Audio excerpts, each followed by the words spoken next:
ఆ నవ్వు కూడా ఉండాలి, ఓకేనా?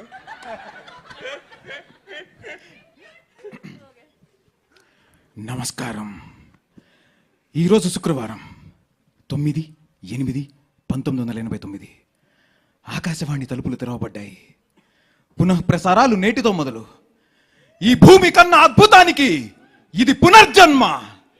దిక్కులు పిక్కటిలే శబ్దాలతో ఘన గాంభీర్య స్వాగతం.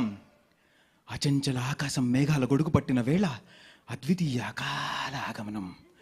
ఉసూరుమనే వాయువు ఆయువై ఉయ్యాల పాట పాడుతుంటే ప్రగాఢ నిద్ర నుంచి పైకి లేచిన ప్రకృతి విలయానికి ప్రత్యేక ఆహ్వానం.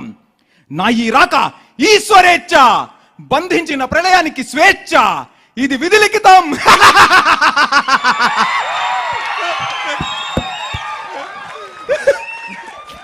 Thank you. సీనండి, సినిమా అంటే చాలా మందికి డ్రీమ్స్ అండి, చాలా మందికి హోప్.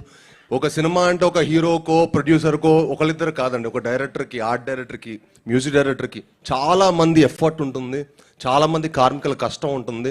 ఒక సెట్ అంటే 500 మంది 600 మంది కావాలి. అలానే ఈ సినిమాకి ఎంతో మంది కష్టపడ్డారండి. చాలా మంది డ్రీమ్స్ అండ్ హోప్స్ ఈ సినిమాలో ఉన్నాయి. తప్పకుండా మీ అందరూ ఈ సినిమా చూసి మమ్మల్ని అందరినీ సపోర్ట్ చేయాలని కోరుకుంటున్నాను. అండ్ చూడండి, ఒక డ్రీమ్ అంటే చాలా చిన్న డ్రీమ్ కాదు, చాలా పెద్ద డ్రీమ్ అండి సినిమా అంటే. అండ్ మీరు ఒకసారి మీ స్టోరీ చెప్పండి. ప్రసాద్స్ మీ ఫస్ట్ ఏంటి? ఇవాళ ప్రసాద్స్లో ప్రతి ఒక్కరికి ఒక బ్యాక్ స్టోరీ ఉంటుంది. సో నాకు ప్రసాద్తో ఉన్న అటాచ్మెంట్ ఏంటంటే, నా చిన్నప్పుడు అంటే I come from a very middle class family. So చిన్నప్పుడు ప్రసాద్స్ అంటే చాలా, అంటే it's a very big thing for me. నేను ఎప్పుడు అన్ని సినిమాలు ఇంటి దగ్గరలో ఉన్న నార్మల్ థియేటర్స్లోనే చూసేవాడిని. సో ప్రసాద్కి వెళ్ళడం అనేది చాలా అదొక కోరిక. ఎప్పుడు అలా అనుకుంటూ ఉండేవాడిని. ఒకరోజు మా నాన్న ఫైనల్గా అపరిచితుడు అనే సినిమాకి నాకు టికెట్స్ తీసుకొచ్చి సర్ప్రైజ్ చేశారు, ప్రసాద్స్లో సినిమా చూపిస్తా అని చెప్పి.